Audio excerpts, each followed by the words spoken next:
went from this to this in 12 weeks. Here's how I did it.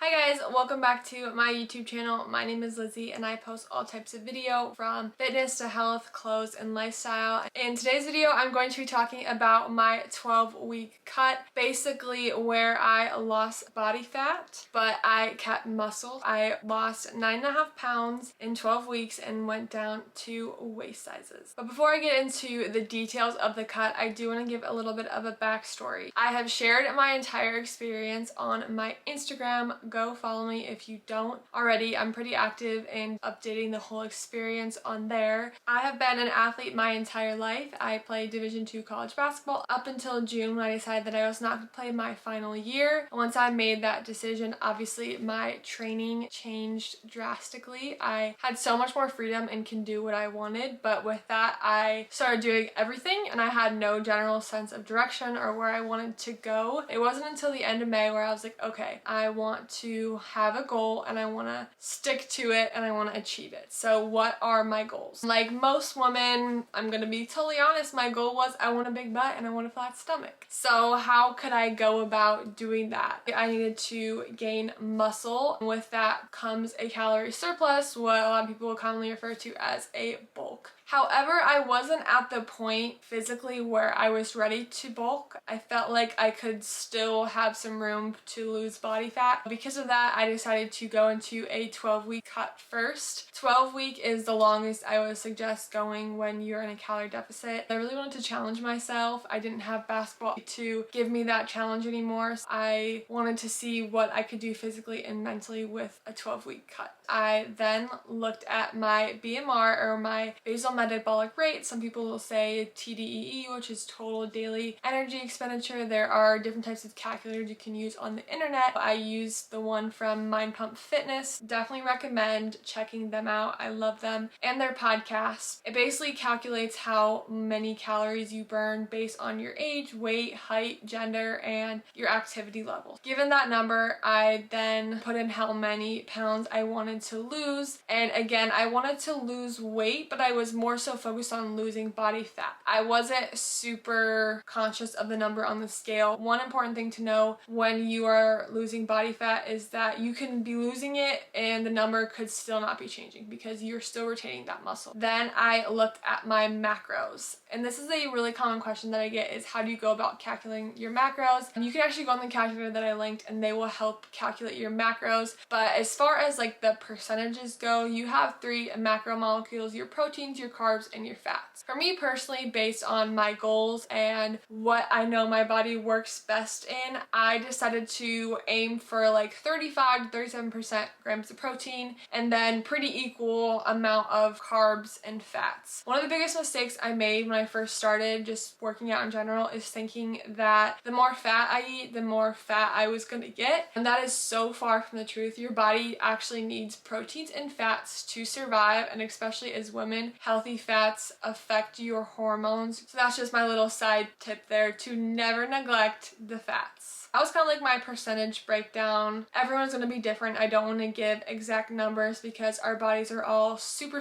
different. And that's a really big disclaimer that I want to give before I start the rest of the video. Yes, I will be sharing my experience, some tips, what I did, but I also just want to remind everybody that we could eat the same, work out the same, do everything the same, and still not look the same because we are all different. Our bodies are all different. We come from different genetics, and that's just the beauty of the human body. Please take that into consideration. This is my experience and questions are fully allowed, but everybody is going to be different. Embrace your journey. It is a marathon, not a sprint. So I wrote some notes to kind of guide me through this video. I wanted to break it up into 3 parts: a fitness portion, the nutrition portion, just the overall lifestyle portion, because I feel like that isn't really talked about as much. Hopefully this light isn't bothering anyone. So for the fitness, physical aspect portion of my 12-week cut. So I started, let me just give everybody a little reference here. I started August 6th. and I ended October 28th was my last day. Looking at my weekly split in general, Sundays I would do lower body focused, Mondays upper body focused, Tuesdays active recovery, Wednesdays lower body focused, Thursdays active recovery, Friday lower body focused, and Saturday was a rest day. Now before anybody comes at me, I understand that working your lower body 3 times a week is not necessary. When I start my new training program next week, I am going to adjust it and do that 3rd day as a total body day. But just for the sake of me experimenting and trying new things, I wanted to see how it went because I really wasn't too focused on my upper body. I feel like I have pretty good upper body. You know, I've been a basketball player, which is why I focus heavy on legs. But again, total preference, up to you. Do what is optimal for your body. I will say that this split has been super optimal for me. Only lifting 4 days a week has been a game changer. I used to lift 6 times a week and I was constantly exhausted. I was tired. I was sore all the time. I was lacking motivation, and I feel like that 4 times a week is super sustainable and like a sweet spot for me, and I love it, and I highly recommend anybody. Even 3 times a week is super realistic as well. You do not need to be in the weight room 6-7 times a week to see results. I promise you. With those 4 times a week, I stuck to the same workout program as far as exercises the entire 12 weeks. Now I did progressively overload. I talked about this in my first video. I will link it somewhere. You guys can go check it out if you want, but there are 3 phases. The first phase was like 3 sets, 6 to 8 reps. Second phase was 3 sets, 10 to 12. And then the third and final phase, which actually probably almost killed me, was 3 to 5 sets of 12 to 15. And I hated that, let me tell you. It was very challenging because I was already in a calorie deficit, tired, low on energy, and then I had to do 15 hip thrusts, and I was like, but it challenged me in a really good way, and looking back, I feel super rewarded that I put the work in and that I did it. I basically built it that way to keep the progressive overload, because when you are lifting, you need progressive overload in order for your body to adapt. And then on my active recovery days, I made a video about this as well. I would do a bunch of different things, whether it was walking, going on hikes, 3 to 5 to 6 miles, whatever I honestly felt was best for my body, that's what I would do. I would not overdo it. And I did get a question on Instagram asking me what kind of cardio that I did. I will say that I did do cardio, but it was not related to my physical weight. It was more so for longevity and my heart health. I followed what the CDC guidelines recommend. It's 150 minutes of zone 2 cardio a week. I broke that up by doing 15 minutes on the bike after my leg workouts 3 times a week. I would do 30 minutes of an incline walk after my lift on Mondays. So that got me to around, if I can do math right, 75 minutes. The 2 active recovery days, I would ideally, hopefully try to achieve that zone 2 cardio, accumulating like 75 minutes again. My goal was 150 minutes of zone 2 cardio. Again, not related to my own weight loss journey. I definitely will say I used to do cardio to burn more calories. That is the worst relationship that you could probably have. I'm gonna be honest though, I had it. Now I look at exercise as a celebration of what my body can do. So that's basically everything for the fitness portion of it. Don't overcomplicate fitness. It doesn't need to be all the fancy stuff. Boring is better. Now let's talk about nutrition, because it's cliche, but you really can't out-train a poor diet. I thought this was going to be the most challenging for me, and it actually really wasn't challenging once I started getting the hang of things and kind of understanding what my body needs. I got a question asking if I track calories the entire 12-week cut. And this question is difficult for me to answer because, again, fitness is not one size fits all. Nutrition is not one size fits all. I have a love-hate relationship with fitness apps because I was in a position a few years ago when I first started using one that it controlled my life. That's never a healthy position for anyone to be in, so I will say use them with caution. I did use MyFitnessPal again. I have a healthy relationship with food. I'm really, really proud of myself also in that way that I was able to heal that part of my life, but I did use it a lot just because I was trying to be super, super precise. I definitely do not think you need to use a fitness tracking app the entire 12 weeks. I would suggest using it for the first 2 weeks, especially if you're not familiar familiar with certain foods, because then you can kind of get comfortable with what foods have what amount of protein and carbs and fats in them. And then my number one tip would be to prioritize whole foods. I already really like to eat fruits and vegetables, so it wasn't super difficult for me. Really prioritizing like home cooked meals and not eating out a lot. Another win for me was that I only ate out like 3 times the entire 12 weeks, which not only saved me a lot of money, I was like, dang. So we cooked in a lot. I love Chipotle, but on Fridays when I usually get Chipotle, instead I would make some warm homemade guac, cook rice and melt cheese over it and make my own chicken to the season that I like. It was like my own version of Chipotle, but it was free, so it tasted way better. It can be difficult, especially like if you're in circumstances where you can't cook at home. Let's say you are at college, you live in a dorm and you can only eat like food from the cafeteria. Control what you can control, but give yourself grace because everybody's circumstance is different. We're all different seasons of life. I also got rid of processed foods, sweets, and artificial sweeteners for the most part.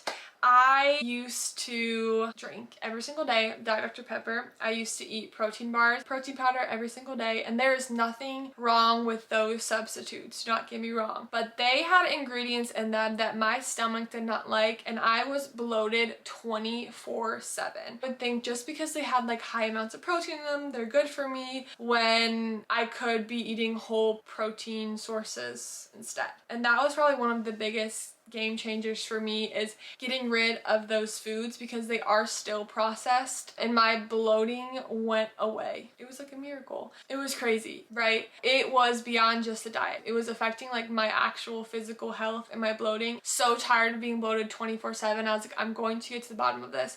And then I got rid of those food items and boom. Maybe if you're experiencing bloating, you can try doing that and see how that affects you. I don't know. That's something that worked for me. As far as desserts, I have a Ninja Creamy, and again, I will say I understand not everybody has the luxury of having one of those machines, but that thing saved my life because I was able to use protein shakes and make ice cream out of it. The idea of ice cream, it satisfied that. So I never like got ice cream or wanted sweets because I could do that. Dark chocolate is also a really good healthy fat. I definitely suggest if you need like a little sweet tooth or something, dark chocolate is a great way to go. Also, I was filling up on really high protein satiating foods. A few videos ago, I showed my spaghetti squash. That whole spaghetti squash was my dinner, so I'm so full after that. Like, I don't want to even eat dessert. I also learned that I sleep better when I eat 4 hours prior to going to bed. If I just eat and then try to sleep, like, I need my body to digest and regulate. We are all human. Give yourself grace. There are going to be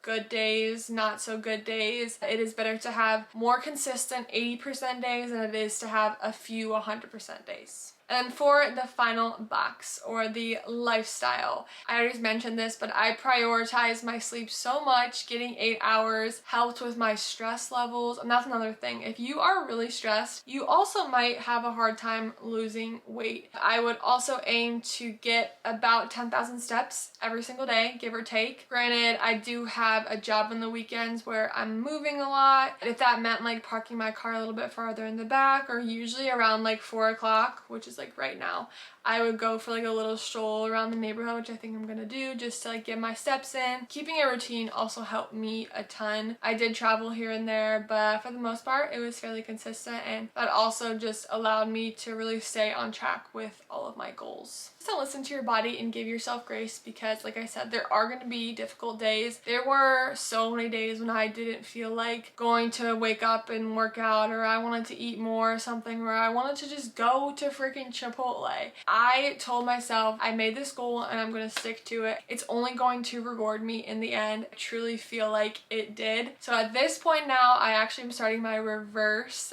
diet, which I have already started increasing my calories. I am so much happier, can you tell? Your girl loves food. I'm going to go 3 weeks into a bulk, 1 week back down to maintenance, and just repeat that. I went on Instagram and had you guys ask me a few questions. One question that I got in particular was, did you think it was easier or harder than you thought it was going to be? And this is a great question because I actually thought it was easier than it was going to be. And I think that's because camera dies, I've been talking forever, so I'll make this quick. It was easier than I expected. Now what I do is just a habit. This is a part of my life. I created my routine so realistic to how it already was. The changes that I'm making were very small, but they are super effective. Now what I do every day is just comes natural to me because it's been 12 weeks and because I stayed disciplined and because I stayed consistent with it. Again, I think eating the whole foods was a game changer because you get a lot more quantity, which is huge when you're in a calorie deficit. Like, you just want to eat everything. I just went through all 3 of these. And I was also doing things that I genuinely love. Genuinely love to walk and lift and eat yummy food. I was doing all 3 of those things. Yes, there were difficult days, but it was a lot easier than expected. That was a very kind of quick summary of what the past 12 weeks in my cut look like. If you guys have any other questions, please feel free to leave them in the comments below. Again, I share everything on my Instagram, so go check it out, and I will see you guys next week. Bye!